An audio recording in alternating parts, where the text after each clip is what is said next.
Bueno, yo tuve la suerte, el privilegio de trabajar con el presidente Sebastián Piñera como ministro de Estado y en bienes nacionales. Entonces yo te diría que como hay tres grandes cosas que yo valoro especialmente. Uno, poder trabajar directamente con él. O sea, en ese sentido el presidente Piñera ha sido una gran inspiración y creo yo que dejó como un estándar de trabajo de lo que uno espera del presidente de la República y lo que un presidente de la República puede esperar de sus ministros.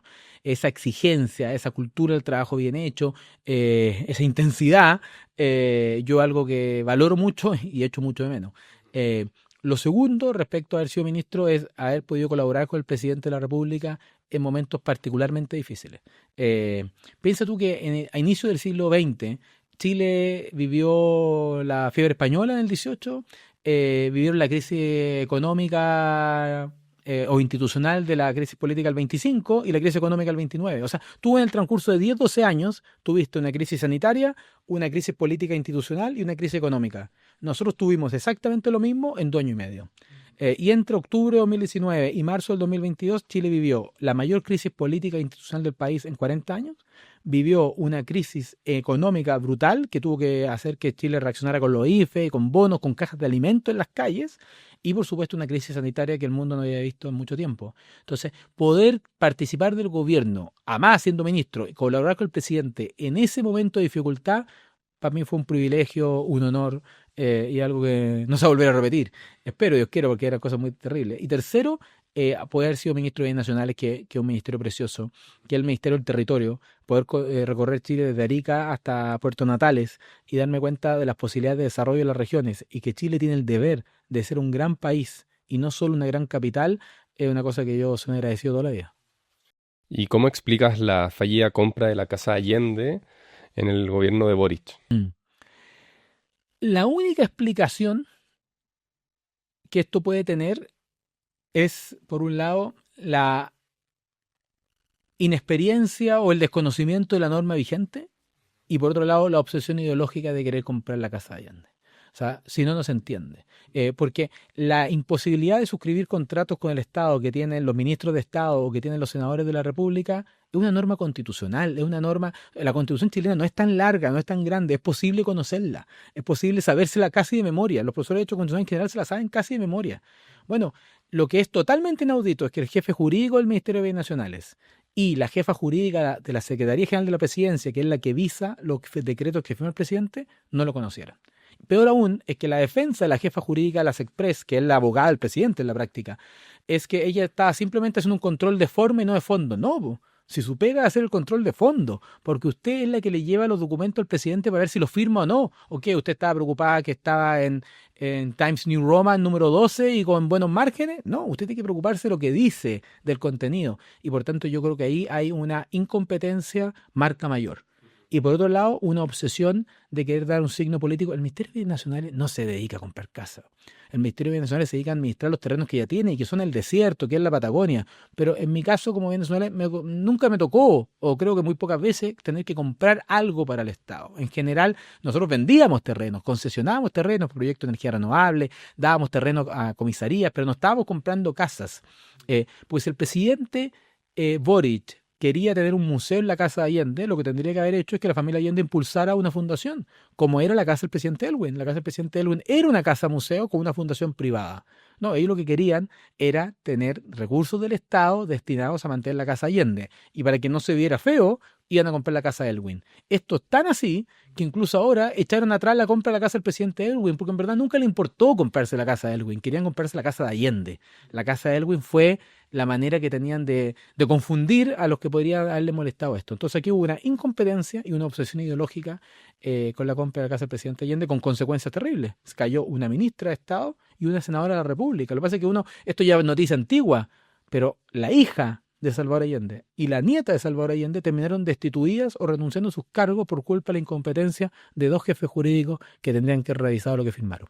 Y respecto al estallido social, en ese momento Gabriel Boric decía lo siguiente. Hay violaciones a los derechos humanos y nosotros vamos a exigir las responsabilidades por esas violaciones a los derechos humanos. ¿Qué tanto ¿A través de una vamos a acusación exigir? constitucional? Vamos a acusar constitucionalmente, esta semana espero, al ministro del Interior, Andrés Chadwick, independiente de que salga o no del gabinete, porque hay que recordar de que hay 3 meses de plazo posterior a que deje de ser ministro para que se le acuse constitucionalmente. Entonces, eso lo vamos a hacer. Yo espero que esta semana ya se está trabajando en el texto. Y además, En el caso del presidente. producto y debido a estas graves violaciones a los derechos humanos, a que en nuestra opinión ha habido una ilegalidad en la forma en que se trató el estado de excepción, nos hemos puesto a disposición para también acusar constitucionalmente al presidente de la República, Sebastián Piñera. Bueno, hay varias cosas. Cuando él dice, estaremos estudiando esta acusación constitucional dentro de esta semana, porque el ministro Chadwick aún era ministro, y te quiero contar, Fernando, que esa era la primera semana del estallido social. El estallido social parte el viernes 18 de octubre y el presidente de la República tiene un nuevo gabinete el 28 de octubre, 10 días después. Aquí Andrés Chadwick era ministro, o sea, incluso piensa tú, ponte en la lógica. Andrés Chadwick, esto estábamos en los primeros 5 o 7 días del estallido social y en la cabeza de Gabriel Boric ya había una acusación constitucional contra Andrés Chadwick, ya había una acusación constitucional contra el presidente de la República. El día 2 de protestas, el Partido Comunista ya estaba pidiendo la renuncia de Sebastián Piñera por la violación a derechos humanos. Yo aquí quiero ser muy claro. Hace pocos días José Miguel Insulza, que votó la acusación constitucional contra Andrés Chadwick por violación a derechos humanos, dijo que se arrepentía de haber acusado y haber votado a favor de la acusación constitucional contra Andrés Chadwick por violación a derechos humanos. Es que, sinceramente, ¿quién en su sano juicio creía que había una orden de Estado para violar sistemáticamente los derechos humanos en Chile? En Chile y en todos los países del mundo, naturalmente, hay violación a derechos humanos, podríamos decir, cotidiana. Lo ve la gente de la Araucanía con el terrorismo, lo vive personas que se les vulnera su derecho a la salud porque la mamá de la ministra entró primero al pabellón. Ahí hay violación de derechos humanos. Cosa distinta es cuando el Estado vulnera los derechos humanos. Y para que esa vulneración sea tal, tiene que haber una política de Estado, tiene que haber órdenes. Eso jamás ocurrió en Chile. Y muy por el contrario, el presidente de la República, y puedo dar fe de eso, porque a mí me tocó entrar al gabinete el 28 de octubre, cuando sale Andrés Chadwick, y el primer consejo de gabinete fue, ponemos a disposición todos los comisarías, los cuarteles, para que observadores internacionales de derechos humanos vengan a fiscalizar. Y abrieron las puertas. ¿Qué país que quiera violar sus derechos humanos de manera sistemática le dice a la organización internacional, venga y fiscalíceme? Y las comisarías van a estar abiertas y los cuarteles van a estar abiertos. Y el INDH, creo yo que esa es la palabra mayor, Sergio Mico, que no es alguien de derecha, que era director del Instituto Nacional de Derechos Humanos, dijo que no había una violación sistemática de derechos humanos y que muchas veces el presidente Piñera en esto fue incomprendido. Bueno, porque la izquierda, sinceramente, Fernando, lo que uno ve es que son demócratas de ocasión. Porque a la primera ocasión que tienen de hacer la revolución, lo intentan. El Partido Comunista habla de la democracia y se llena la boca hablando de democracia. Van al Congreso, tienen sueldo de diputado, tienen sueldo de senador, ahora tienen sueldo de ministros de Estado. Pero si pudieran hacer la revolución, la harían mañana, la harían hoy día. Lo que pasa es que no tienen la oportunidad. Y la última vez que tuvieron la oportunidad, que fue en octubre de 2019, trataron de hacerla. De instrumentalizar la violencia de muchos grupos anarquistas, de grupos de descontentos, pero también de narcotraficantes y de banda organizada. Trataron de utilizar eso para hacer la revolución y hacer caer a Sebastián Piñera. Cuando hablan de que son demócratas, falso. La izquierda y el Partido Comunista solo creen en la moral revolucionaria. Las cosas son buenas si les sirve hacer la revolución y son malas si la alejan la revolución. Las elecciones para ellos son un accidente. Las elecciones son valiosas si es que ellos ganan la elección y si pierden, quieren gobernar desde la calle. Entonces, cuando te dicen que el 18 de octubre había una violación de derechos humanos, no es que estuvieran tratando de proteger a los seres humanos o a los pobres ciudadanos. Lo que querían era utilizar la excusa de los derechos humanos para poder sacar a Sebastián Piñera del poder. Porque en su cabeza revolucionaria era su mandato. La izquierda cree en la democracia cuando les conviene. Y por desgracia lo vivimos en carne propia en octubre de 2019.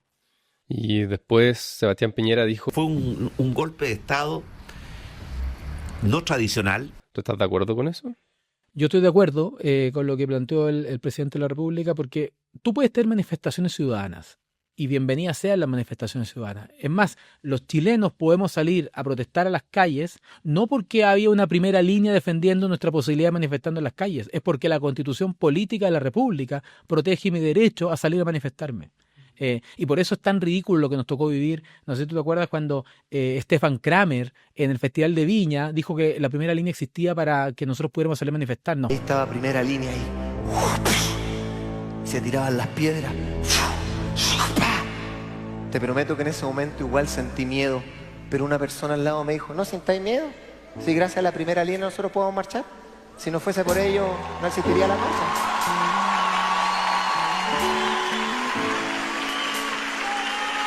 Falso, en los que permite que yo pueda salir a manifestarme en la calle y pueda decir lo que yo quiera sin temor a que me pase nada, se llama Constitución Política de la República. No es la primera línea. Por el contrario, la primera línea era un grupo de vándalos organizados, probablemente de extrema izquierda, que si tú hubieses querido salir a manifestarte en contra de lo que ellos estaban haciendo, lo que puede ser en un país libre y democrático, te hubiesen apedreado, te hubiesen sacado de las calles. Porque ¿acaso en Cuba, en Venezuela, en Nicaragua, en Corea del Norte o en China, las personas pueden salir a manifestarse con algo distinto al régimen? No pueden. Incluso la gente que hoy día está feliz en Venezuela porque a Maduro lo metieron preso, no está expresando su felicidad en las calles por temor a que le puede pasar algo.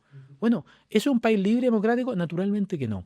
Entonces, lo que hace Gabriel Boric, siguiendo el guión de la izquierda tradicional, es tratar de hacer la revolución apenas puede. Y en Chile se les dio una coyuntura, trataron de aprovecharla y a Dios gracias los ciudadanos chilenos la rechazamos una y otra vez. Volviendo un poco al tema de Sebastián Piñera, ¿cómo fue para ti cuando te enteraste de su fallecimiento? Sí, fue muy duro porque yo estaba en Chicago estudiando, estaba dando una prueba y tenía el celular apagado. Entonces cuando estaba en la filita para entregar la prueba, prendí el celular y empezó a llegar un montón de mensajes. Oye, ¿subiste lo Piñera? ¿Qué pasó con Piñera? Y obviamente la primera reacción de todo es decir, esto es mentira, o sea, esto no ha pasado. En el grupo de gabinete de ministros empezaron a hablar y empezó a haber mucho temor y tú no siempre tienes la cierta esperanza que no, obviamente lo van a encontrar y lo van a encontrar vivo, hasta que alguien conversó en ese momento con la señora Cecilia y con los hijos y nos escribió y nos dijo, sí, es verdad, acabo de hablar con la señora y con los hijos y está muerto. Entonces fue un golpe muy grande. Yo soy bien sentimental, entonces cuando uno está fuera de Chile, estáis todo el rato viendo los videos, estáis todo el rato viendo YouTube, estáis viendo en Instagram los videos y el cariño, o sea, el dolor de la señora Cecilia y de sus hijos, y al mismo tiempo el cariño con ella es una cosa que a mí me emociona mucho. No sé si tú te acuerdas, pero cuando la primera dama fue a sacar el cuerpo del presidente del Servicio Médico Legal, creo que de Valdivia, la cantidad de gente acompañándola en la calle es una cosa muy impresionante. Y yo le dije a mi señora, cuando uno es estudiante siempre está con los recursos limitados, Emmaus está ahí fuera de Chile y Estados Unidos que es carísimo, entonces vamos a Chile al funeral. Y entonces te veo que empezó, oye, los costos, los pasajes, la escala. Le dije, mira, me voy a arrepentir toda la vida de no haber ido y nunca me voy a arrepentir de haber ido. Y me alegro mucho de poder haber venido a Chile a acompañar a la familia, haber estado como ex ministro en el ex Congreso Nacional, despidiendo al presidente. Estuve todos los días ahí acompañándolo, emocionadísimo por la cantidad de gente que lo acompañó. Hubo una noche que nos fuimos, cerramos las puertas del Congreso tipo 1 de la mañana porque era increíble la cantidad de gente que acompañó en el velorio. Y incluso también el mismo tono republicano, esas mismas voces de Gabriel Boric diciendo que lo vamos a perseguir y estamos disponibles para acusar constitucionalmente al presidente Piñera. Yo estaba en el ex Congreso cuando él dio el discurso y dijo que era un gran demócrata, un demócrata de la primera hora, y ahí lo más bien que lo vi a todos sus ministros, incluido Camila Vallejo, haciendo una guardia de honor al féretro del presidente Piñera. Yo admito que en un momento se dio un momento muy emocionante cuando los nietos se acercaron a despedirse del abuelo, le pusieron unos dibujos y a mí me salió un par de lágrimas y yo admito que me secaba diciendo, y alguien me dijo, ¿qué te importa que llorí? No, que no quiero que estos me vean llorando. Pero bueno, el presidente Piñera fue muy incomprendido, pero tal como estamos viendo durante todos estos años, su figura solo crece por sus decisiones, por su liderazgo, por su actitud, y muchas veces cuando uno ve los grandes desafíos que tiene Chile y a veces los recursos limitados con que se enfrentan, bueno, uno echa mucho de menos su capacidad, su perspectiva y su mirada de poner orden en la coalición, de poner a Chile siempre primero. De uno el presidente puede aprender mucho, la memoria corta. El presidente, muchos de sus grandes adversarios políticos terminaron de ministro. Bueno, ¿por qué? Porque memoria corta. Si, aquí lo que está primero es Chile. Yo que en este no me llevo particularmente bien, pero si va a ser el mejor ministro de tal materia, que lo sea. Y todas esas son cosas que uno echa mucho de menos para la política hoy día.